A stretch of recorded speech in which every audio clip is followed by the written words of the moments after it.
ये बहुत मशहूर ज़माना पिरामिड है रिसर्च का। और इसमें इम्पोर्टेंट चीज़ें जो हैं वो ये हैं कि, एक सेकेंड। अच्छा, इसमें एक इम्पॉर्टेंट चीज़ ये है कि एक तो इसमें लेवल ऑफ एविडेंस है। ओके। जितना जो भी स्टडी बेस के करीब है उसका लेवल ऑफ एविडेंस उतना कम है, जो जितनी टॉप पर है उसका लेवल ऑफ एविडेंस उतना ज़्यादा है। पहली चीज़ ये हो गई। दूसरा जो हमारे पास इसमें एक इम्पॉर्टेंट पॉइंट है वो ये है कि प्राइमरी स्टडीज़ और ओरिजिनल इन्वेस्टिगेशंस, ठीक है, ओरिजिनल स्टडीज़, एक चीज़ ये हो गई। दूसरी चीज़ हो गई सेकेंडरी स्टडीज़। ओके। और तीसरा पॉइंट ये है कि आइदर एक्सपेरिमेंटल और non experimental observational study. Okay. तो पहले हम लोग नीचे से स्टार्ट लेते हैं, एनिमल एंड लेबोरेटरी स्टडीज, फिर केस रिपोर्ट की बात करके यहाँ फिर हम ये बीच वाला पोर्शन इसको डिस्कस करेंगे। और उसके बाद हम फिर Meta analysis, randomise control trials और सिस्टमिक रिव्यूज की बात करेंगे। गाइडलाइंस बेसिकली यही है जो आप लोग पढ़ते हैं, जो आपको अप टू डेट में मिलेंगी, जो आपको कहीं पर भी इरफान मसूद ही सब यूज़ करते हैं उसमें भी लिखी होती हैं अक्सर, कि आपको कौन सी चीज़ यूज़ करनी है, किसकी किस ड्रग की कितनी क्वांटिटी कितने टाइम के लिए यूज़ करनी है, या फिर कौन सी डिजीज़ के लिए कौन सी फर्स्ट लाइन इन्वेस्टिगेशन, ये सारी गाइडलाइंस से हमें चीज़ें पता चलती हैं। तो ये सब गाइडलाइंस जो हैं, ये जो नीचे वाला पूरा पैरामिड है, ये इसी की बुनियाद पर गाइडलाइंस बनती हैं। ओके। सो सबसे पहले अगर हम बात करें एनिमल एंड लेबोरेटरी स्टडीज़ की, तो ये सबसे नीचे इस वजह से है क्योंकि इसमें ह्यूमंस इन्वॉल्व नहीं होते। ये ज़्यादातर लैब्स में होती हैं और माइस पर होती हैं। तो लेकिन ये बेशक लेवल ऑफ एविडेंस में सबसे नीचे है, पर ये ऐसा नहीं है कि किसी काम की नहीं है, क्योंकि हम लोग डायरेक्ट ह्यूमंस पे एक्सपेरिमेंट नहीं कर सकते हैं। हम लोगों को पहले जो है वो माइस पे एक्सपेरिमेंट्स होते हैं, और उसके बाद हमें पता चलते हैं कि इसके क्या इफेक्ट्स क्या हैं, साइड इफेक्ट्स क्या हैं।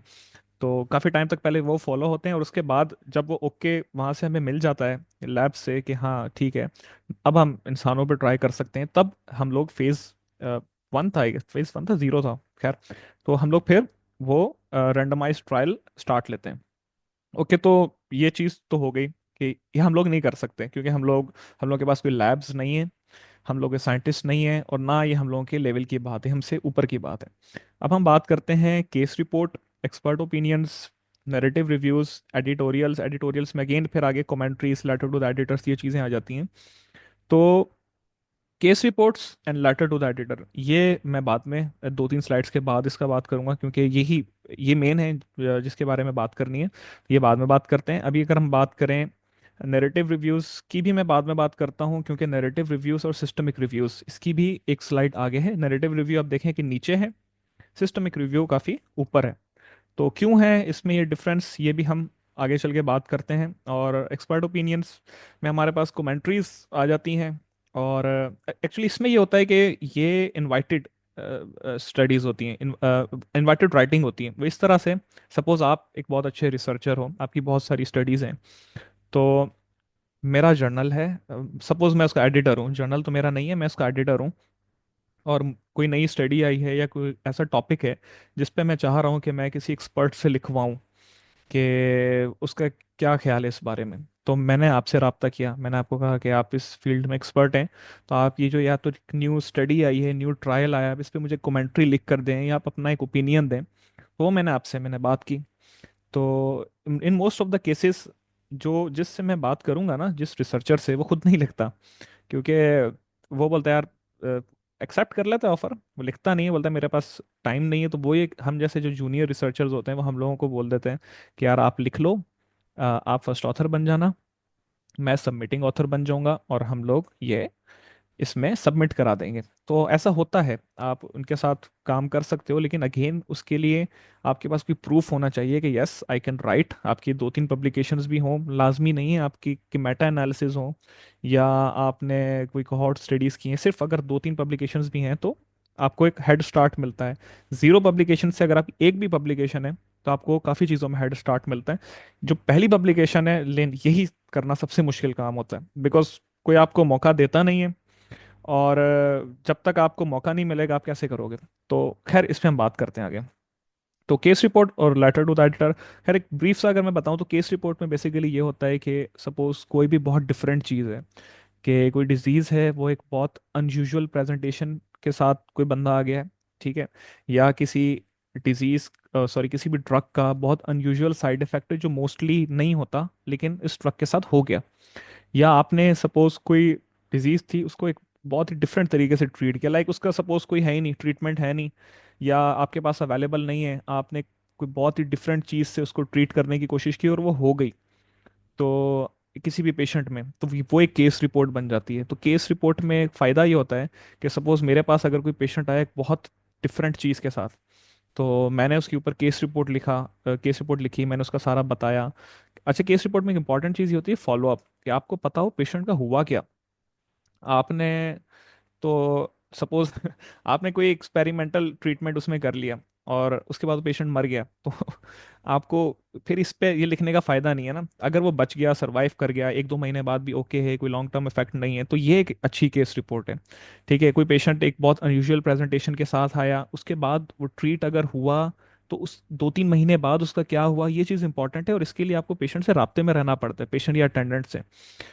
तो केस रिपोर्ट में ये होता है, इसकी इंपॉर्टेंस ये है कि जब आप ये केस रिपोर्ट लिख के पब्लिश करते हो, सपोज मैंने कोई अच्छा केस आया, मैंने केस रिपोर्ट लिख दी, मैंने उसे जिस भी तरह से ट्रीट किया, कीनिया में या किसी भी और मुल्क में वैसा ही एक पेशेंट आ गया, तो उन्होंने देखा, उन्होंने लिटरेचर सर्च किया जाके, तो उनको पता चला हाँ यार ये केस वैसे पहले भी कहीं आया था, उन्होंने इस तरह ट्रीट किया, तो वो भी वैसे ट्राई कर सकते हैं कि यार हम भी चलो कोशिश करके देखते हैं कि ये होता है या नहीं होता। तो खैर उनके लिए एक चीज़ न्यू नहीं थी, बिकॉज मैं ऑलरेडी इस पे एक चीज़ लिख चुका हूँ।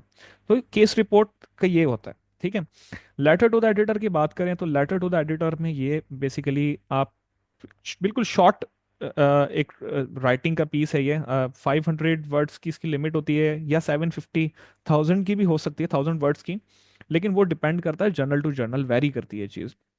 इसमें आप ये करते हो कि या तो सपोज कोई न्यू स्टडी आई, तो आपने ये किया कि जिस भी टॉपिक को वो कवर कर रही है, आपने पहले, सपोज आपके ख्याल से कोई गैप है, कोई भी गैप है कहीं भी लिटरेचर में, तो आपने उसके बारे में लिखना स्टार्ट किया, आपने इसको इंट्रोडक्शन दिया थोड़ा सा, उसमें आपने बताया कि ये एक फलाना मसला है, दुनिया में कितना प्रिवेलेंट है और इसके क्या मतलब, सपोज इसकी इससे मोर्टेलिटी कितनी है या इस पे खर्चा कितना होता है सालाना जो किसी भी मुल्क का, उसके बाद इसके ट्रीटमेंट ऑप्शंस क्या क्या हैं, और उसमें क्या फिर भी कोई चीज़ मिसिंग है अगर, लेकिन ये अब एक न्यू स्टडी आई है और जो जिसके मुताबिक ये चीज़ें जो हैं इस इसके ट्रीटमेंट के अंदर ये कवर हो रही हैं, तो आपने वो चीज़ लिखी और आप एंड के अंदर बताते हो कि इसकी फ्यूचर इंप्लीकेशंस क्या है। या तो आप सपोज कोई गैप फिल कर रहे हो, या तो आपने ये केस, सॉरी लेटर लिखा, या आपने ये किया कि किसी और ने कोई स्टडी की है, आपने उसमें से शॉर्ट कमिंग्स निकाली, तो वो क्रिटिक कहलाती है बेसिकली, लेकिन वो भी टाइप ऑफ लेटर होता है। तो आप ये करते हो कि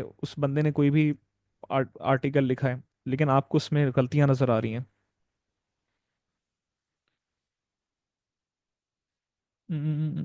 डॉक्टर मिनहाज।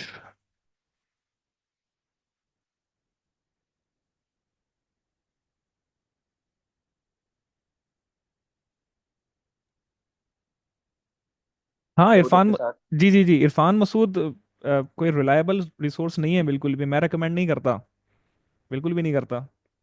जी डॉक्टर साहब, मेरा एक सवाल था जी जी आपसे, जी क्या जी ना? जी जी जी जी बिल्कुल। जी, मेरा सवाल ये था कि लेटर टू एडिटर मैंने अपने पास लिख के रखा हुआ था एक टॉपिक पे। हम्म लाइक अगर हम वो यहाँ पे, लाइक मेरा टॉपिक ये था कि persistence of anaemia in coeliac disease despite of gluten free diet. लेकिन हम्म। मुझे समझ नहीं आ रहा था कि how to proceed, because I have no publication, no letter to editor, nothing. तो अगर वो लाइक एट द एंड अगर हम उसको डिस्कस कर लें, अगर आपको सही लगे तो। चलो इसको हम बिल्कुल एंड में करते हैं, ठीक है, वरना आप मैं मेरा ईमेल है, आप उस पर मेल भी कर सकते हो, हम बाद में उस पर बात कर सकते हैं। ओके। चलो। ठीक जी है। जी, थैंक्स। चलो कोई इशू नहीं। ओके सो अच्छा, तो हम क्रिटिक की बात कर रहे थे कि क्रिटिक में ये है कि आपको कोई खामियां नजर आई किसी की स्टडी में, तो आपने उसके ऊपर क्रिटिक लिख दी कि अच्छा, और ये भी नहीं है कि आपने उसको डायरेक्ट सुना दी अच्छी वाली तरीके से, पहले उसके आर्टिकल की तारीफ करके उसके बाद आपने उसे बताना होता है कि ये पॉइंट्स ऐसे हैं कि अगर इनमें आपने ये चीज़ें की होती तो आपकी जो इसकी क्वालिटी है आपकी मैन्युस्क्रिप्ट की वो और इम्प्रूव हो सकती थी। अच्छा, इसमें एक इम्पॉर्टेंट चीज़ ये होती है कि आप उसकी वो खामियां बताते हो जो उसने खुद से मेंशन नहीं की होती। ओके, हर आर्टिकल में एक लिमिटेशंस का एक सेक्शन होता है, लिमिटेशंस के सेक्शन में ये होता है, उसने बताया होता है कि ये आर्टिकल में मेरी कमियां रह गई हैं। तो ऐसा ना हो कि उसने वो चीज़ बताई भी है कि भाई ये कमी है मेरे आर्टिकल में, और आपने एग्जैक्टली उसी चीज़ के ऊपर क्रिटिक लिख दी कि भाई आपकी ये चीज़ मिसिंग है, तो उसने तो ऑलरेडी बताई हुई है, तो आप उस पर नहीं लिख सकते। आपको जो जो चीज़ें उसने नहीं बताई हुई आपने उसके ऊपर क्रिटिक लिखनी होती है। ओके। तो ये एक सिंपल फॉर्म में कि ये लेटर होता है।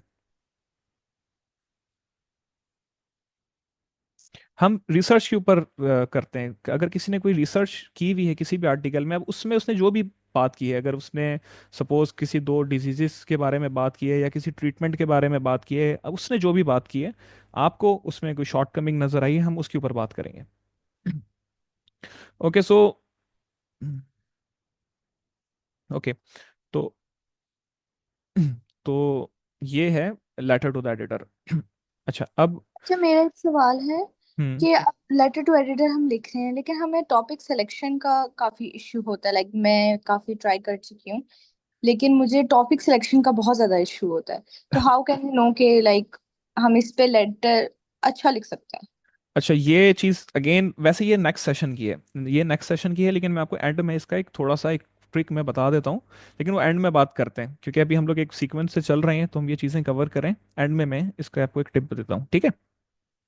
ओके सो ये बात हो गई, हम लोगों ने यहाँ तक बात कर ली। अच्छा अब अगर हम उससे ऊपर बात करें, तो एक इम्पॉर्टेंट चीज़ पहले, अगर हम एक्सपेरिमेंटल और नॉन एक्सपेरिमेंटल पे बात कर लेते हैं ये क्या चीज़ है, फिर प्राइमरी और सेकेंडरी स्टडीज़ की बात कर लेते हैं, और अगेन फिर हम लोग इस मिडल सेक्शन में आएंगे। इनमें एक मिसिंग है जो क्रॉस सेक्शनल कहलाती है, स्नैपशॉट स्टडी, और मोस्टली वही हम लोग कर रहे होते हैं। आप लोगों के पास अक्सर क्वेश्चनर्स आते होंगे कि यार काइंडली ये क्वेश्चनर फिल कर दें। तो उस क्वेश्चनर में जो हम भी चीज़ें लिखते हैं, वो क्योंकि वंस एक दफ़ा आपने लिख ली, उसके बाद आपका कोई ताल्लुक नहीं है जिस भी बंदे ने आपको भेजा है, एक बार आपने डेटा उसको प्रोवाइड कर दिया, बस। तो इसलिए वो स्नैपशॉट स्टडी जिस तरह स्क्रीनशॉट होता है ना, वो कहलाती है, लेकिन हम उस पर अगेन बाद में बात करते हैं। तो अगर हम बात करें एक्सपेरिमेंटल और नॉन एक्सपेरिमेंटल स्टडीज़ की, तो इसमें बेसिकली ये होता है कि एक्सपेरिमेंटल में हम लोग इंटरवेंशन करते हैं। ओके, लाइक हमने दो ग्रुप्स लिए, एक ग्रुप को हमने कोई चीज़ दी, दूसरे ग्रुप को हमने वो चीज़ नहीं दी। लेकिन हम ऐसा नहीं है कि हम दूसरे ग्रुप को कुछ भी नहीं देते, दूसरे ग्रुप को हम प्लेसिबो देते हैं। प्लेसिबो वो चीज़ होती है, समझ लें आप कह लो कि खाली कैप्सूल दे दिया आपने किसी को। ओके, एक जो फर्स्ट ग्रुप है उसको आपने कोई दवाई दी, सेकंड वाले को आपने खाली कैप्सूल दे दी, वो इस वजह से ताकि उसको ये फील ना हो कि यार मुझे तो इन्होंने कुछ भी नहीं दिया। और ये एक अलग इसकी रीजनिंग होती है कि हम लोगों को ना पेशेंट को पता होना चाहिए कि वो उसको दवाई मिल रही है या नहीं मिल रही, या जो ऑब्जर्वर्स हैं उनको भी पता नहीं होना चाहिए कि इस पेशेंट को दवाई मिल रही है या नहीं मिल रही, वरना इसमें बायस आ जाता है। वो हम बायस को बाद में डिस्कस करेंगे, लेकिन एक्सपेरिमेंटल में सिर्फ ये चीज़ होती है, एक ग्रुप में हमने एक चीज़ दी, दूसरे में नहीं दी। लाजमी बात नहीं है कि सिर्फ दो ग्रुप्स हों, हम लोग तीन ग्रुप्स भी हो सकते हैं, चार ग्रुप्स भी हो सकते हैं। इस तरह भी हो सकता है कि एक ग्रुप में हमने एक दवाई की 100 mg दी है, दूसरे ग्रुप में हमने उसी दवाई की 50 mg डोज दी, थर्ड ग्रुप को हमने कोई भी नहीं दिया, हमने इसको प्लेसिबो दिया। इसकी एक एग्जांपल है हमारे पास रैंडमाइज कंट्रोल ट्रायल्स। तो कहीं पर भी जब हम इंटरवेंशन करते हैं, हम अपनी तरफ से कोई चीज़ एक ग्रुप में देते हैं एक में नहीं देते, तो मतलब हम लोग रैंडमाइज कंट्रोल ट्रायल की बात कर रहे हैं। ओके, तो अब हम नीचे आते हैं, अगर नॉन एक्सपेरिमेंटल और ऑब्जर्वेशनल, इसमें यह है कि हम देते कुछ नहीं है, हम सिर्फ देखते हैं।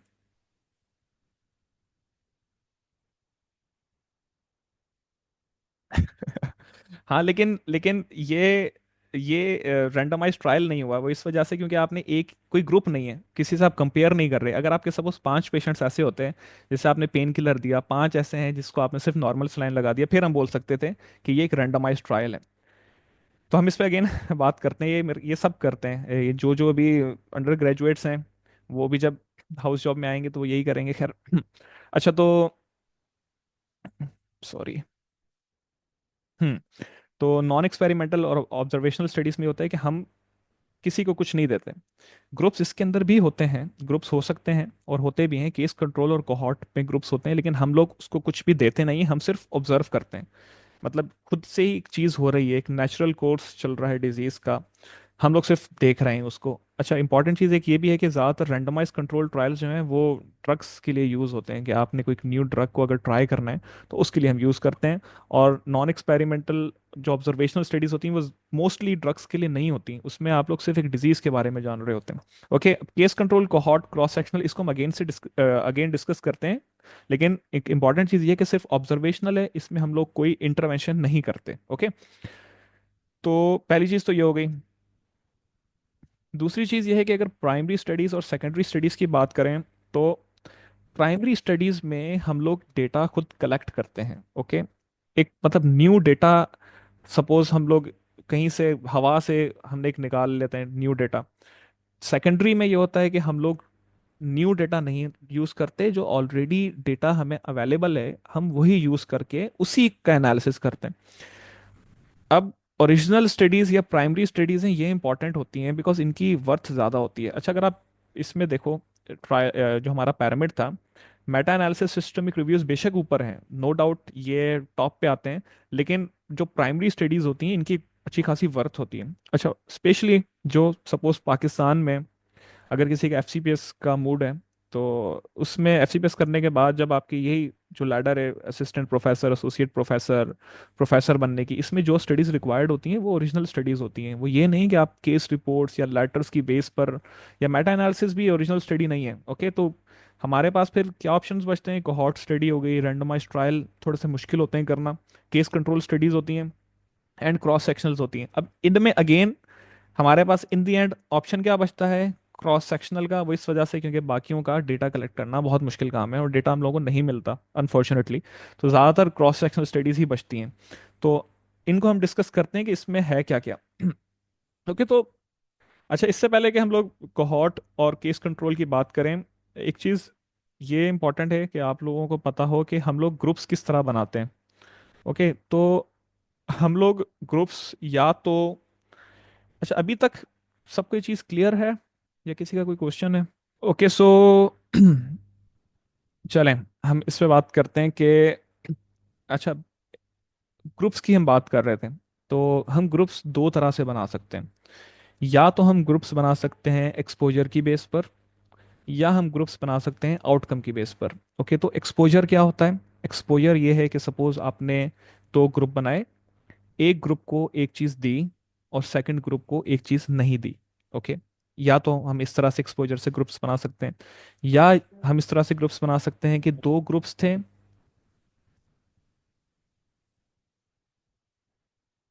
हम्म या हम इस तरह से बना सकते हैं कि दो ग्रुप्स थे, एक ग्रुप में एक रिस्क फैक्टर था और एक ग्रुप में वो रिस्क फैक्टर नहीं था। ओके, तो ये हो गए एक्सपोजर, कि हम एक्सपोजर के ग्रुप्स इस तरह से बना सकते हैं।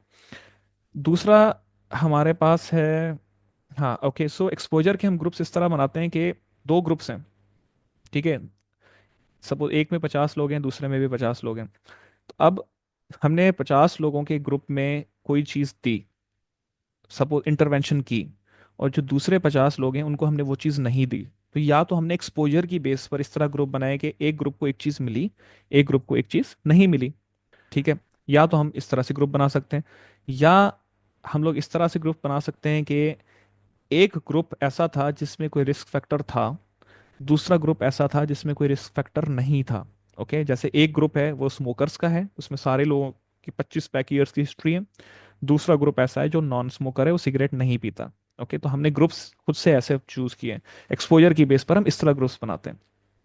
आउटकम, आउटकम की बेस पर हम इस तरह ग्रुप्स बनाते हैं कि जो भी हमारा एंड पॉइंट है, जो भी हमारी रिसर्च का, कि उसका क्या बना। सपोज ज़्यादातर ज़्यादातर मोर्टेलिटी होती है जो कुछ टाइप ऑफ स्टडीज़ में, तो उसमें यह है कि कुछ लोग जो मारे गए, एक ग्रुप जैसे मारा गया, एक ग्रुप ये नहीं मारा, एक ग्रुप जो सरवाइव कर गया, ठीक है।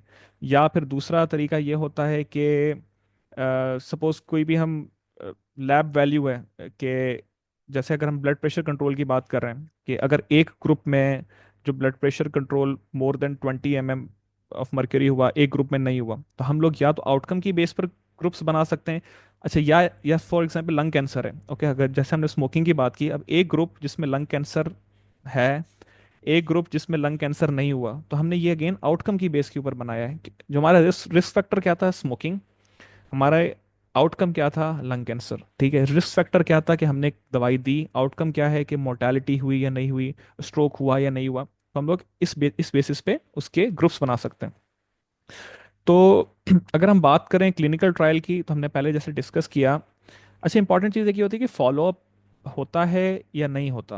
एक सेकेंड। हम्म।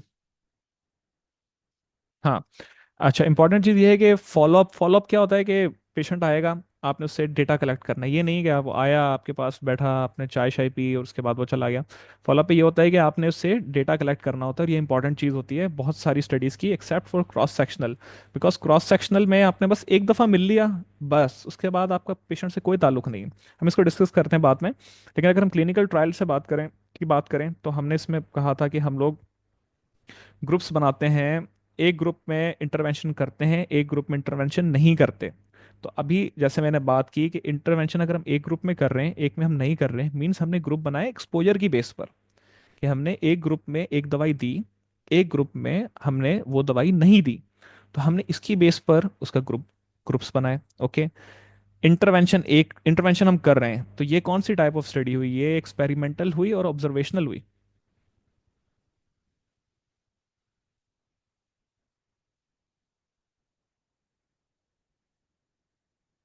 हम्म।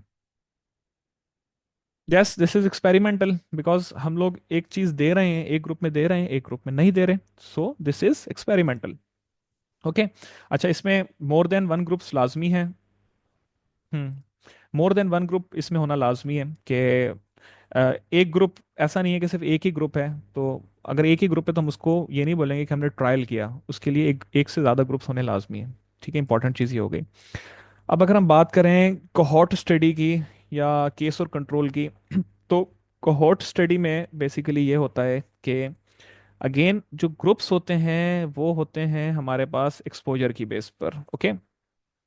ग्रुप्स होते हैं एक्सपोजर की बेस पर, लेकिन हम इसमें हमें 2 स्लाइड्स पहले हमने पढ़ा कि ये ऑब्जर्वेशनल स्टडी है। इसमें हम लोग कोई भी इंटरवेंशन नहीं कर रहे, ऐसा नहीं कर रहे कि हम एक ग्रुप को एक चीज़ दे रहे हैं, दूसरे को हम नहीं दे रहे। तो ये जब इंटरवेंशन नहीं कर रहे, तो इस पे फिर बात आ जाती है रिस्क फैक्टर की, कि एक ग्रुप में एक रिस्क फैक्टर था, दूसरे ग्रुप में वो नहीं था। ठीक है। अब इसकी example most commonly lung cancer और स्मोकिंग की यूज़ होती है, और मैं भी वही यूज़ करूंगा। हम अगली स्लाइड में इसकी एक डिफरेंट एग्जांपल यूज़ करेंगे। हमने 2 ग्रुप्स बना लिए, एक ग्रुप जो स्मोकर्स का है, दूसरा ग्रुप जो नॉन स्मोकर्स का है। और उसके बाद हम लोगों ने जाके ये देखना है कि कितने लोगों को उसमें से लंग कैंसर हुआ और कितनों को नहीं हुआ। ओके। ग्रुप्स हमने एक्सपोजर की बेस पर बनाए। ओके। स्मोकर या नॉन स्मोकर, हमने एक ग्रुप में सब स्मोकर्स हैं, एक ग्रुप में सब नॉन स्मोकर्स हैं। ओके। और हमने फिर उसको फॉलो किया। अच्छा, एक कोहॉर्ट स्टडी की एक इंपॉर्टेंट चीज़ ये होती है कि ये प्रोस्पेक्टिव भी हो सकती है और रेट्रोस्पेक्टिव भी हो सकती है। प्रोस्पेक्टिव का मतलब है कि मैंने आज से ये स्टडी स्टार्ट की, ठीक है, और मैंने इसको फ्यूचर में जाके फॉलो किया। रेट्रोस्पेक्टिव का मतलब ये होता है कि ये सब हो चुका है, एक्सपोजर भी हो चुका है, उसका जो एंड रिजल्ट है, आउटकम भी निकल आया है, और हम लोग वो अब देख रहे हैं। मतलब सब चीज़ें पास्ट में हो चुकी हैं। मतलब हम लोग पास्ट में गए, हम लोगों ने डेटा निकाला कि कौन से लोग जो हैं वो स्मोकर्स थे, कौन से नॉन स्मोकर्स थे, हमने उनके ग्रुप बना लिए, फिर हमें पता चला कि कितने लोगों में लंग कैंसर हुआ, कितनों में नहीं हुआ। वो हो चुका है, सब ऑलरेडी पहले हो चुका है। हम लोग सिर्फ अभी उसको प्रेजेंट में देख रहे हैं। तो रेट्रोस्पेक्टिव का ये मतलब होता है। प्रोस्पेक्टिव का ये मतलब होता है हम आज ग्रुप बनाएं और हम लोग फ्यूचर में जाकर देखें। तो अगर फॉर एग्जांपल हम लोग आज ग्रुप बनाते हैं, एक ग्रुप स्मोकर्स का, ठीक है, 100 लोग हैं, 100 के 100 लोग स्मोकिंग करते हैं। दूसरा ग्रुप नॉन स्मोकर्स का, और फिर हम उसे फ्यूचर में जाके फॉलो करते हैं, कितनों को लंग कैंसर हुआ, कितनों को नहीं हुआ। Do you think it's ethical? और हम लोगों को एथिकल रिव्यू कमेटी से इसकी परमिशन मिल जाएगी कि आपने 100 लोगों को स्मोकिंग का मना नहीं किया, आपने इसको कंटिन्यू करने दिया, और आपने ने फ्यूचर में जाकर ये देखना है कि उनको लंग कैंसर होता है या नहीं होता? आपको, आपके ख्याल में एथिकल कमेटी से इस चीज़ की परमिशन मिलेगी? नहीं, इसकी नहीं मिलेगी, बिल्कुल भी परमिशन नहीं मिलेगी। तो ऐसी चीज़ों के लिए ही हम रेट्रोस्पेक्टिवली यूज़ करते हैं, कि जो प्रीवियस पास्ट में चीज़ हो चुकी है, हमने सिर्फ उसे जाकर देखना है। अच्छा, रेट्रोस्पेक्टिव कोहोर्ट की एक अच्छी बात मैं आपको अगेन नेक्स्ट स्लाइड में बताता हूँ, और ये जो स्पेशली यूएसएमडी एस्पायरेंट्स हैं उनके लिए एक इंपॉर्टेंट चीज़ है वो। खैर, ये होती है कोहोर्ट स्टडी। अब हम बात करते हैं केस और कंट्रोल की। तो केस और कंट्रोल में जो इसमें इंपॉर्टेंट चीज़ ये है कि जो ग्रुप्स होते हैं वो आउटकम की बेस पर हैं। ओके, एक ग्रुप जिसको लंग कैंसर है, एक ग्रुप जिसमें लंग कैंसर नहीं है, हमने दो ग्रुप्स बनाए।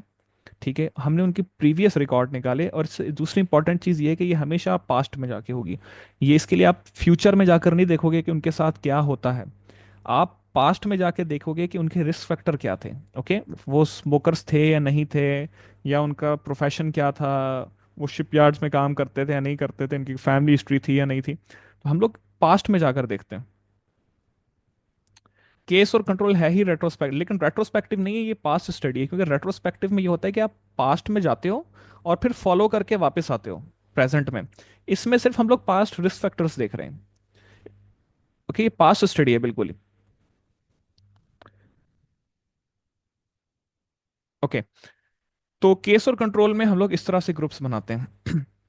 क्रॉस सेक्शनल्स में ये होता है कि, अच्छा, क्रॉस सेक्शनल की इंपॉर्टेंट बात भी ये है गेन कि हम इसमें इंटरवेंशन नहीं करते, बिल्कुल भी नहीं करते। हम लोग फॉलो अप भी नहीं करते। एक बार जो पेशेंट आया, हम लोगों ने उससे मिल लिया, उससे हमने डेटा कलेक्ट कर लिया, और बस। ठीक है, ग्रुप्स इसके मोर देन वन हो सकते हैं, लेकिन ज़्यादातर क्रॉस सेक्शनल से हमें प्रिवेलेंस का पता चलता है कि कौन सी चीज़, कौन सी बीमारी कितनी कॉमन है।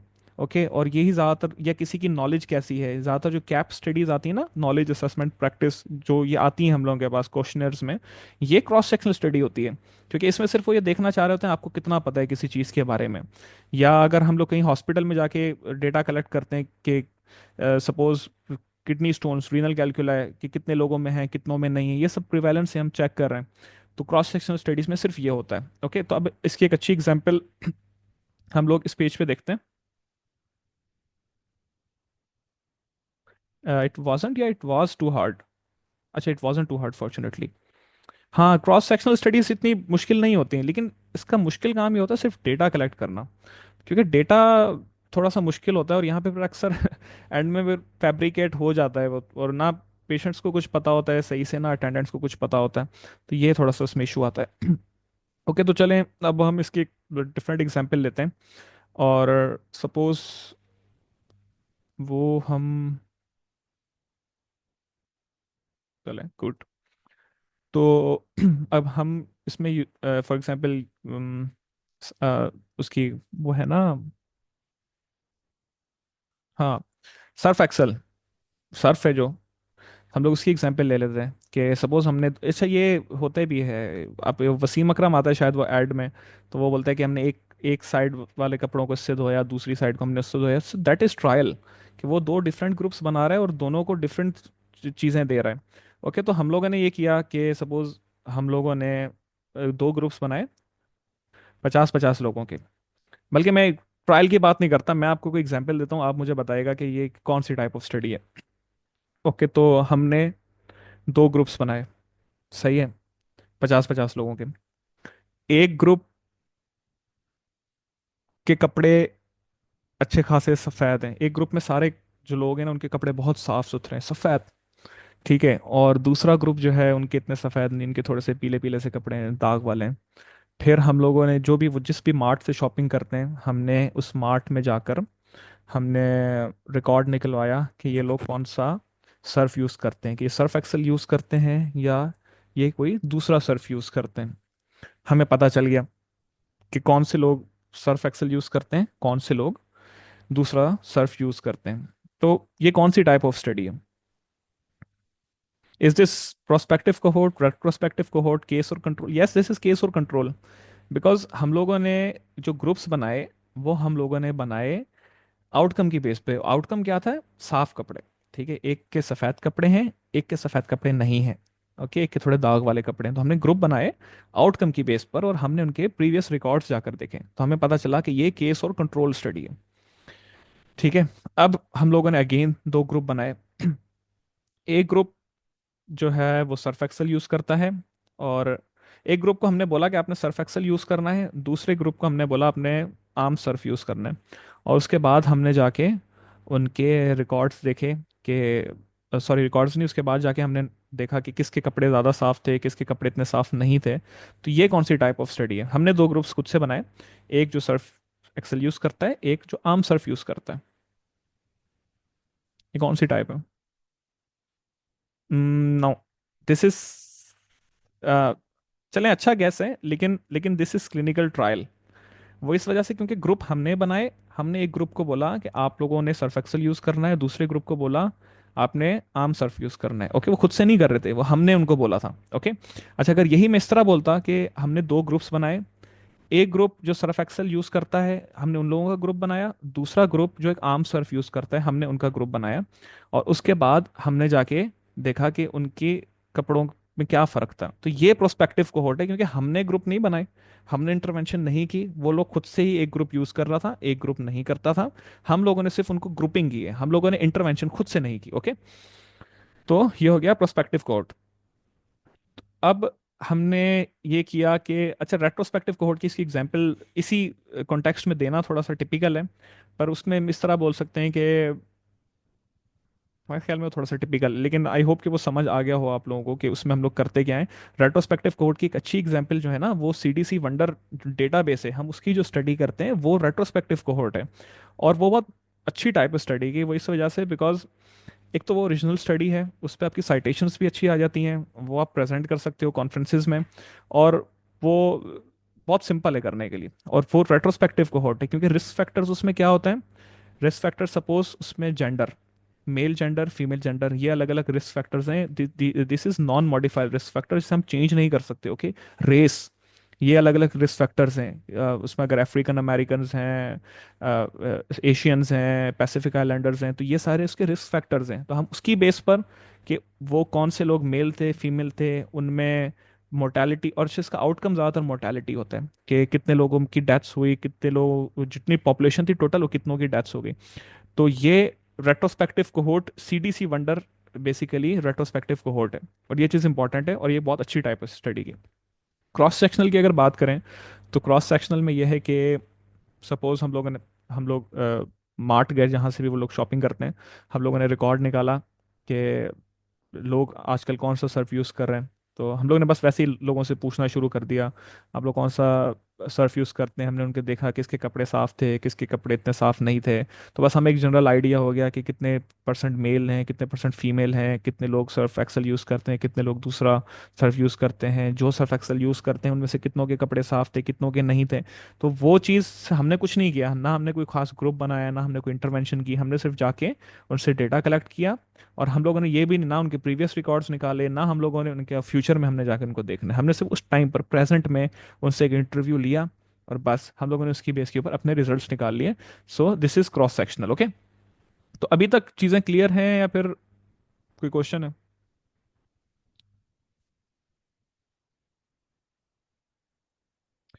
Case control and retrospective cohort में एक तो डिफरेंस ये है, अच्छा ये एक बहुत अच्छा सवाल है, क्योंकि अगर, ओके, ये एक अच्छा सवाल है इस वजह से क्योंकि अगर आप में से कोई भी स्टेप वन की अभी तैयारी करेगा उसमें ये चीज़ें आएंगी, और ये इतना जहर टॉपिक है, इतना जहर टॉपिक है, ये स्टेप वन देने के बाद भी मुझे इसमें कन्फ्यूजन होती थी, जब मैंने प्रेजेंटेशन बनाई मुझे तब चीज़ क्लियर हुई है जाके। तो तो केस और कंट्रोल में ये होता है कि जो आपके ग्रुप्स होते हैं वो होते हैं आपके आउटकम की बेस पर। ठीक है, एक ग्रुप है, उसको, उसमें सारे वो लोग हैं जिनको लंग कैंसर है, दूसरा ग्रुप है जिसमें किसी को भी लंग कैंसर नहीं है। ओके, हमने जाके उनका पास्ट रिकॉर्ड देखा कि कौन से लोग स्मोकिंग करते थे, कौन से लोग स्मोकिंग नहीं करते थे, हमें पास्ट में गए, हमने सिर्फ उनका रिकॉर्ड चेक किया। यह है केस कंट्रोल। रेट्रोस्पेक्टिव कोहोर्ट में ये होता है कि हम लोग पास्ट में जाते हैं, पहले हम लोग पहले पास्ट में गए, हम लोगों ने अभी कुछ नहीं किया, हम लोग पास्ट में गए, हम लोगों ने डेटा निकाला, तो हम लोगों को पता चला कि यार एक ग्रुप ये है जिसमें सारे स्मोकर्स थे, दूसरा ग्रुप ये है जिसमें सब नॉन स्मोकर्स थे। ओके, फिर हमने उनको देखा कि उनमें कितने लोगों को लंग कैंसर हुआ, कितने लोगों को नहीं हुआ, मतलब वो सब चीज़ें हो चुकी हैं पास्ट में पहले ही। सपोज मुझे कहीं से डेटा मिलता है यार 50 साल पहले का, कहीं हॉस्पिटल में कोई पेशेंट गए थे, तो हॉस्पिटल का डेटा मिल गया 50 साल पहले का, कि उसमें ये स्मोकर्स थे, ये नॉन स्मोकर्स थे, तो मैंने उनके खुद से ग्रुप बना लिए, और उसके बाद फिर देखा कि यार 30 साल पहले जो सारे स्मोकर्स जो हैं वो मारे गए, और जो नॉन स्मोकर्स हैं वो अभी भी जिंदा हैं। तो एक्सपोजर भी पहले हो चुका है, आउटकम भी पहले हो चुका है, अभी मैं सिर्फ प्रेजेंट में एनालाइज कर रहा हूँ, हर चीज़ पास्ट में हो चुकी है। हम लोग उसको फॉलो करते हैं, हम लोग पहले पास्ट में जाते हैं और फिर उसको फॉलो करते हुए प्रेजेंट में आते हैं। ये होता है रेट्रोस्पेक्टिव कोहोर्ट। केस और कंट्रोल में ये होता है कि बस हमने आज से ही ग्रुप्स बनाए आउटकम की बेस पर कि एक ग्रुप में ये चीज़ हुई है, एक चीज़ में, एक ग्रुप में ये चीज़ नहीं हुई भी, हम और हम सिर्फ पास्ट में जाके उनके रिस्क फैक्टर्स देखते हैं, हम और कुछ नहीं करते। ओके।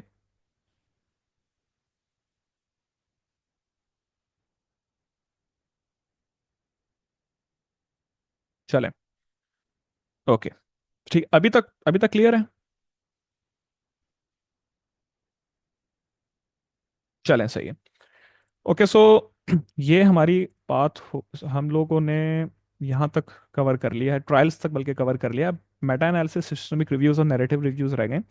तो अच्छा, जो भी आप स्टेप वन वाले हैं ना, स्पेशली ये पिक्चर अच्छे से याद कर लें, ये बहुत आती है, इससे क्वेश्चंस काफ़ी आते हैं। ओके, सो ये अब हम बात करते हैं रिव्यूज़ की। तो रिव्यू बेसिकली ऐसे आप समझ लो कि एक टॉपिक आपने उठाया, आपने उसके ऊपर ऐसे लिख दिया। ओके, A to Z जो भी आपने उस टॉपिक के ऊपर लिखना है। जैसे भी कुछ टाइम पहले मैं एट्रियल फिब्रिलेशन के ऊपर एक पढ़ रहा था रिव्यू, वो कहाँ था, जामा में था शायद, जामा में या new England journal of medicine में था। तो उसने मतलब अच्छा रिव्यू था, सारा वो सिस्टमिक रिव्यू था। उसमें उन्होंने सिस्टमिक रिव्यू और नैरेटिव रिव्यू में फ़र्क ये होता है कि आप एक तो पहले किसी टॉपिक के ऊपर आपने चीज़ लिखी, रिव्यू।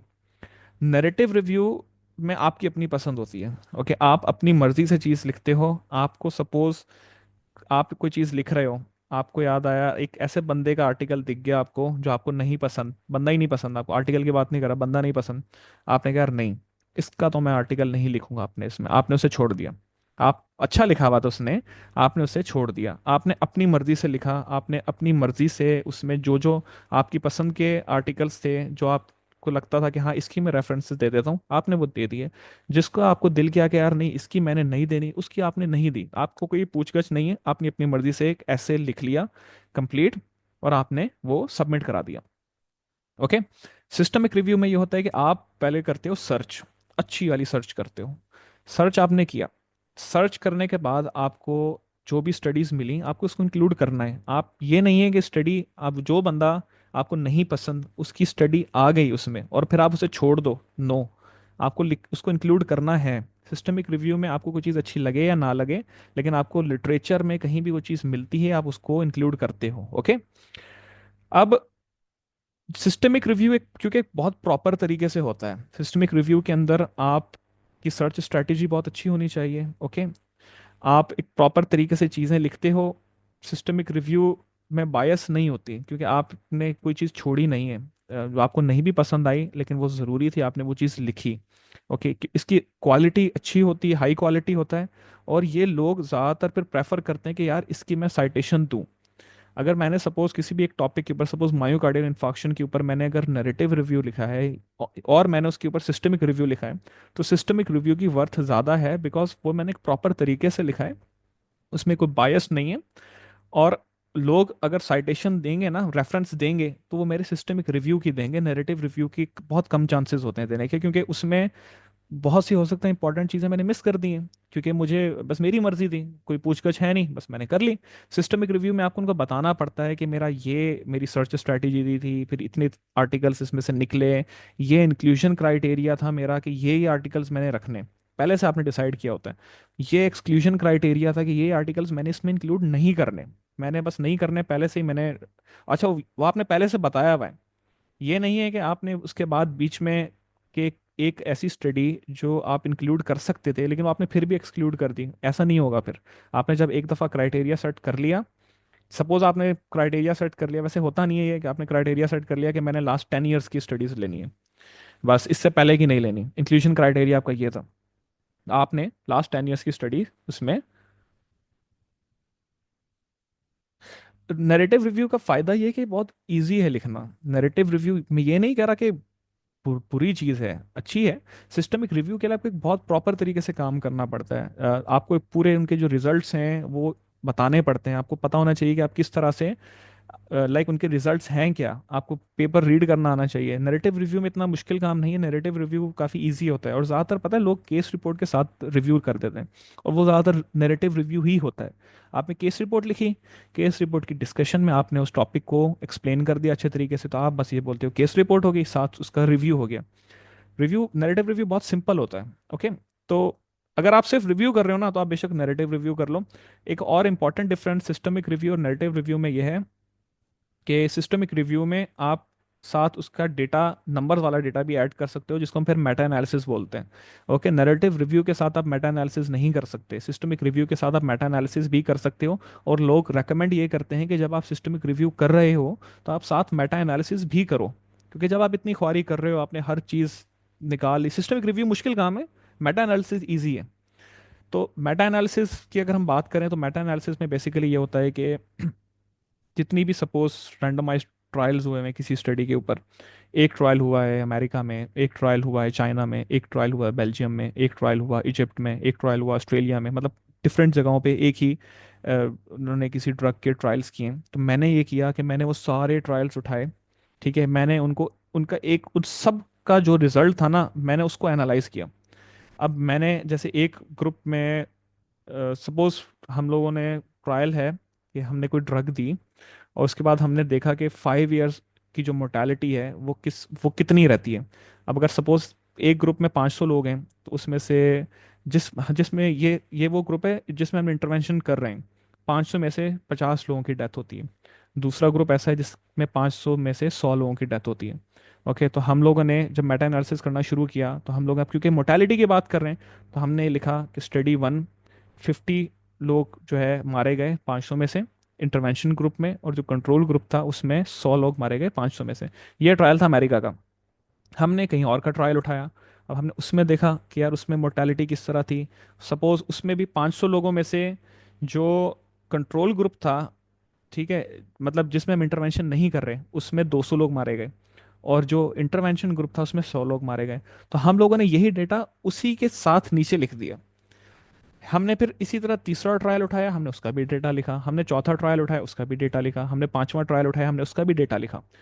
अब सॉफ्टवेयर ये करेगा कि हमें उसका सब, ये जो हमने अलग अलग 5 डिफरेंट मोर्टेलिटी का जो डेटा हमने इसमें ऐड किया है, वो हमें इसका एक रिजल्ट देगा कि जो आपने दवाई दी, इसका मोर्टेलिटी पे कोई फ़ायदा हुआ या नहीं हुआ। तो मेटा एनालिसिस ये होता है कि जितने भी ट्रायल्स हुए होते हैं, वो उन सब, सिर्फ ट्रायल्स नहीं, ऑब्जर्वेशनल स्टडीज भी हो सकती हैं, पर मोस्टली हम लोग ट्रायल्स यूज़ करते हैं। उन सब का आपको, जो जो आपने उसमें आउटकम्स निकालने हैं, वो आपको उन सब का रिजल्ट निकाल कर दे देता है। और इसकी फिर वैल्यू इस वजह से ज़्यादा होती है कि एक ट्रायल के, तो चलो हम बोलते हैं यार एक ट्रायल में तो कोई भी गलती हो सकती है, लेकिन जब 5 ट्रायल्स, 10 ट्रायल्स, 15, 20 ट्रायल्स के रिजल्ट्स कंसिस्टेंट हो और सपोर्ट कर रहे हो किसी चीज़ को, तो ये फिर बड़ी बात होती है। और ये मेटा एनालिसिस इसलिए बहुत इंपॉर्टेंट होते हैं, फिर इनकी बेस पर गाइडलाइंस बनती हैं। और इसी वजह से ये, अगर आप लोगों को याद हो, ये बिल्कुल टॉप पर आते हैं। वो इस वजह से ही आते हैं क्योंकि इसके बाद फिर डायरेक्ट गाइडलाइंस ही आती हैं, रैंडमाइज ट्रायल से भी ऊपर आते हैं फिर ये। ओके, तो ये चीज़ क्लियर है।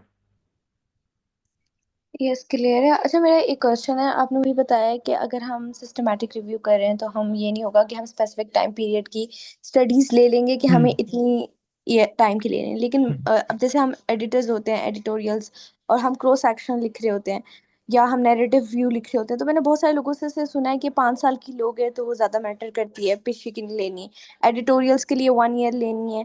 तो अगर आप इन सब के साथ ये भी बता दें कि अगर like, is it like correct कि हमें राइट अप में ये चीजें देखनी होती है कि हमें सिर्फ स्पेसिफिक ईयर्स लेने होते हैं, उससे पिछले की इट्स नॉट कंसिडर।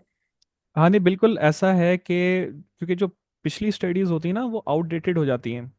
तो हमारी कोशिश यही होती है कि जो हम न्यूअर स्टडीज़ हैं, हम सिर्फ उन्हीं का डेटा यूज़ करें, हम जो पहले वाली स्टडीज़ हैं उनको हम यूज़ नहीं करते। और ज़्यादातर लोग यही कहते हैं यार कि 5-10 साल वालों को ही आप यूज़ करो, और ऐसा ही करना चाहिए। कि तो लेकिन ये एक वैसे क्राइटेरिया ये होता नहीं है, हम लोग ये इंक्लूजन क्राइटेरिया यूज़ करते नहीं हैं, लेकिन स्टडीज़ जो है आप मोस्टली न्यू ही यूज़ करें तो बेहतर रहता तो ठीक है, लेकिन जो सिस्टमैटिक रिव्यूज हैं उसमें भी है। तो फिर जैसे आपने बताया कि हम स्पेसिफिक टाइम पीरियड नहीं ले सकते, तो मुझे ये चीज समझ नहीं आ रही, लेकिन लेकिन उसमें वो हम लेकिन उसमें कितने पीछे तक जाएंगे लेकिन लाइक। उसमें लेकिन उसमें लेकिन उसमें ऐसा होता है जैसे कि सपोज मैं ट्रायल, अगर, या तो ये है कि मैं कोई मेटा एनालिसिस हुआ हुआ है, मैं उसे अपडेट कर रहा हूँ। ओके, पहले से एक मेटा एनालिसिस हुआ हुआ है, तो अगर वो हुआ है सपोज 2011 में, मेटा एनालिसिस ही 2011 का है, और उसने स्टडीज कब से ली थी, 1980 से। अब मुझे एग्जैक्टली exactly याद नहीं पड़ा कि पबमेड के पास कब, कौन सी ईयर से रिकॉर्ड उसने रखना शुरू किया, लेकिन सपोज उसने 1980 से 2010 तक की उसने स्टडीज ली अपने मेटा एनालिसिस में, और 2011 में उसने मेटा एनालिसिस कर लिया। अब नए ट्रायल आए, 2015 में आया एक ट्रायल, 2018 में आया, 2022 में आया। आपने सोचा यार 3 न्यू ट्रायल्स आए हैं, तो अब मैं प्रीवियस जो मेटा एनालिसिस था, हाँ मैं इसका आपको जवाब देता हूँ। तो अब ये हुआ कि 2011 का जो मेटा एनालिसिस था, अब मेरे पास 3 न्यू रैंडमाइज ट्रायल्स आए हैं, तो मैंने उसे अपडेट कर दिया। अब जब मैंने उसे अपडेट किया, तो मैंने ऑलमोस्ट 1980 से लेके जितनी स्टडीज थी वो उसमें इंक्लूड कर दी। तो मेटा एनालिसिस में आप कर देते हो, मेटा एनालिसिस में इससे फर्क नहीं पड़ता। अभी अभी एक मेटा एनालिसिस में मैं काम कर रहा था, उसमें क्या 2008 की स्टडी थी, बेशक ये कितने 17 साल पहले की बात है, लेकिन है तो है, उस पर कोई नहीं हुआ अब अगर मेटा एनालिसिस, तो हम उस पर करेंगे। और बेशक स्टडी जितनी भी पुरानी है हम उसे इंक्लूड करेंगे, अनलेस वो आपके इंक्लूजन और एक्सक्लूजन क्राइटेरिया का उसमें कोई इशू हो। अगर वो नहीं है तो आप उसको इंक्लूड करोगे। हाँ, आपको क्लियर है ये बात? यस। चलें। अच्छा, बाकी ये है कि स्टडी डिज़ाइन, पॉपुलेशन और मेथोडोलॉजी। हाँ, ये इसके लिए हम एक्चुअली उसमें ना फिर मेटा एनालिसिस में एक वो क्वालिटी असेसमेंट करते हैं, कि हमें उसमें पता चले कि हमारी क्वालिटी का लेवल क्या है। तो ये चीज़ है, उसमें हम करते हैं। और अक्सर ये होता है कि काफ़ी स्टडीज़ ऐसी होती हैं जिनको आप कंपेयर नहीं कर सकते, लाइक आप ऑरेंजेस और टोमेटोज़ को एक एक उसमें बास्केट में नहीं कर सकते, तो हम उसमें उसी के लिए हमारे पास इंक्लूजन और एक्सक्लूजन क्राइटेरिया है। तो हमने क्राइटेरिया पहले सेट करते हैं, अगर आपका ट्रायल उसके ऊपर पूरा उतर रहा है, आपकी ऑब्जर्वेशनल जो स्टडी है वो उसके ऊपर पूरी उतर रही है, तो आप उसे तभी इंक्लूड करोगे। अगर वो नहीं कर रही तो आप उसे इंक्लूड ही नहीं करोगे। मेथडोलॉजी में कोई भी डिफरेंस आ रहा है तो आप उसे इंक्लूड ही नहीं करोगे, अगर आप इंक्लूजन क्राइटेरिया में नहीं आ रही। तो ये चीज़ें हम पहले से डिफाइन कर लेते हैं, ताकि हमारी जितनी स्टडीज़ हैं वो एक जैसी हों, ऐसा ना हो कि उनमें बहुत ज़्यादा फिर डिफरेंस आ जाए। तो हम लोग वो पहले से सब डिसाइड कर लेते हैं। यस, और ये सिस्टमिक रिव्यू और मेटा एनालिसिस में बहुत, इसलिए इसमें बहुत दिमाग लगता है, क्योंकि आपको, और अभी तो अगर कम स्टडीज़ हैं, 5 6 7 स्टडीज़ हैं, तो फिर चलें फिर खैर है, लेकिन जब ये 15 20 स्टडीज़ आ जाती हैं तो उसमें फिर अच्छा खासा उसमें मेहनत लगती है। सिर्फ क्वालिटी असेसमेंट में इतनी देर लग जाती है कि आपको एक एक स्टडी में जाओ, उसके जो प्रोटोकॉल हैं आप पहले वो पढ़ो, उसके बाद उन्होंने कौन सी जो है अंदर लाइक कौन से मेथड्स यूज़ किए हैं, उन्होंने अपने रिजल्ट्स किस तरह बनाए हैं, वो आपको हर चीज़ पढ़नी पड़ती है। और इसलिए मैं रेकमेंड नहीं करता कि यार बंदा direct Meta analysis systemic reviews पे जंप करे। ओके, सो अभी तक क्लियर है? अच्छा, मेरा लास्ट क्वेश्चन ये है, तो जो हम लोग सिस्टमैटिक रिव्यूज के लिए या कोई भी उसके लिए है, हम इंक्लूजन और एक्सक्लूजन क्राइटेरिया अगर हम कोई चीज लाइक रखते हैं, वो तो वो हम किस बेसिस पे रखते हैं लाइक? वो हम लोग वो हम लोग इस तरह से रखते हैं कि मतलब वो हमारे हाथ में होता है कि हमने किस तरह से रखना है। या तो कोई प्रीवियस मेटा एनालिसिस हुई हुई है, आप उसको फॉलो करो और आपने देखो कि उन्होंने क्या क्राइटेरिया रखा है।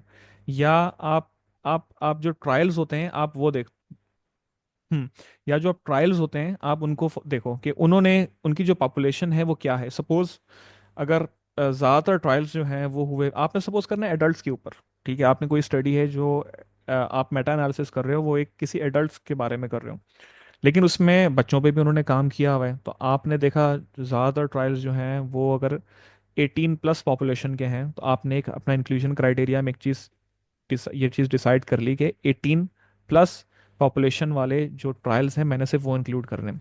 अब अगर सेम चीज़ उन्होंने आपको बताई भी है कि 10 साल के बच्चे में भी सेम उन्होंने ट्रायल किया है और उसमें पॉपुलेशन जो है वो 10 साल के बच्चों की थी, तो आप उसको इंक्लूड नहीं करोगे, बिकॉज आपका गोल ये है कि मैंने एडल्ट्स को स्टडी करना है, मैंने बच्चों को नहीं करना, आपने उसे रिमूव कर दिया।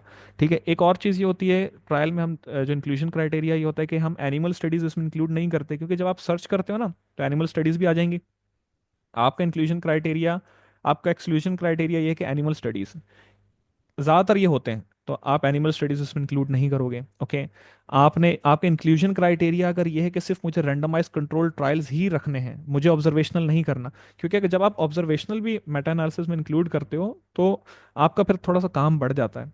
तो आप ऑब्जर्वेशनल अगर नहीं रखना चाहते हैं तो आप इंक्लूजन क्राइटेरिया में सिर्फ रैंडमाइज कंट्रोल ट्रायल्स रखो और आप उसी के ऊपर काम करो। आप, आपकी जान छूट जाएगी ऑब्जर्वेशनल पे काम करने से। तो वो हमारे हाथ में है कि हम जो भी इंक्लूजन क्राइटेरिया रखेंगे, हम जो भी एक्सक्लूजन क्राइटेरिया रखेंगे, फिर हम उसी को फॉलो करेंगे।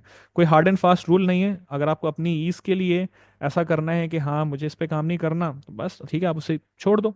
जो चीज़ आपको बेहतर लग रही है आप वैसे क्राइटेरिया सेट करते हो। लेकिन ऐसा ना हो कि आपको बहुत ही कोई अजीब सा क्राइटेरिया हो, आप इसके लिए फिर दूसरे जो मेटा एनालिसिस आप उनको फॉलो करते हो। अच्छा, एक जैसे एक्सक्लूजन क्राइटेरिया ये होता है कि नॉन इंग्लिश जो स्टडीज़ हैं, स्पेनिश में हुई हुई है, चाइनीज़ में हुई हुई है, आप वो इंक्लूड कर ही नहीं सकते क्योंकि आप उसे पढ़ नहीं सकते। तो एक एक्सक्लूजन क्राइटेरिया में ये हो जाता है कि जो नॉन इंग्लिश स्टडीज़ हैं वो हम नहीं इंक्लूड कर रहे, फिर वो बेशक जितनी भी हों, हम उसे नहीं करेंगे इंक्लूड क्योंकि हमारा क्राइटेरिया नहीं था वो। ओके।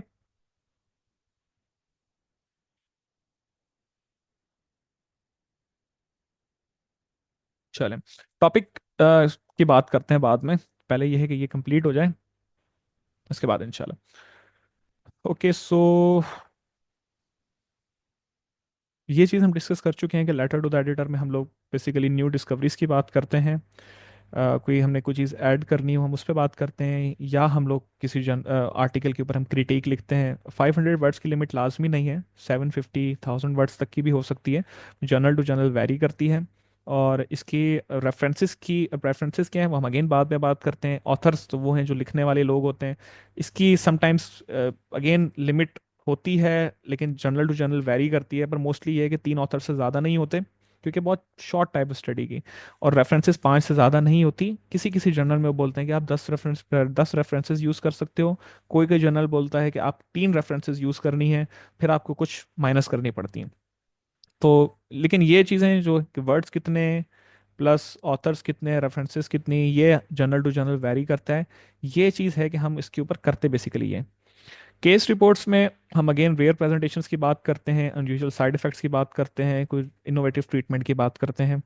और 1500 टू 2000 वर्ड्स की इसकी लिमिट होती है, लेकिन अगेन ये भी वेरी कर सकती है, 2000 से ज़्यादा तो नहीं होगी।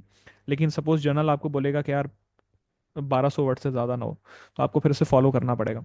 और लेकिन ये है कि दूसरा जर्नल बोलेगा कि यार चलो ठीक है आप 1500 तक कर लो, और यही मुश्किल काम है कि आपने एक मैन्युस्क्रिप्ट जब एक जर्नल में शेयर की, तो उससे अगर रिजेक्ट हो गई, अब आपको दूसरे में करना है, अब आपको उसकी रिक्वायरमेंट के मुताबिक अपनी जो मैन्युस्क्रिप्ट है उसको मॉडिफाई करना पड़ेगा, और ये मुश्किल काम है। ओके, तो इसलिए ज़्यादा टाइम लगता है कि एक दफ़ा एक जगह से आपका आर्टिकल रिजेक्ट हो जाए, फिर आपको दूसरी जगह करना है तो आपको दूसरे जर्नल की गाइडलाइंस पढ़नी पड़ती हैं। इनका ये होता है कि 10 से 15 रेफरेंसेस से ज़्यादा ना हो, और ऑथर्स की इनकी कोई एज सच लिमिट मेरे ख्याल में 8-10 की होगी शायद, कि इससे ज़्यादा नहीं है। काम वैसे तीन तीन लोगों का है मिनिमम, केस रिपोर्ट लिखना 3 लोगों का काम है, या मैक्सिमम 4 कर लें, बाकी सारे एम्बेसी दोस्ती यारी में आजकल ऐड कर देते हैं। तो ये है इसका।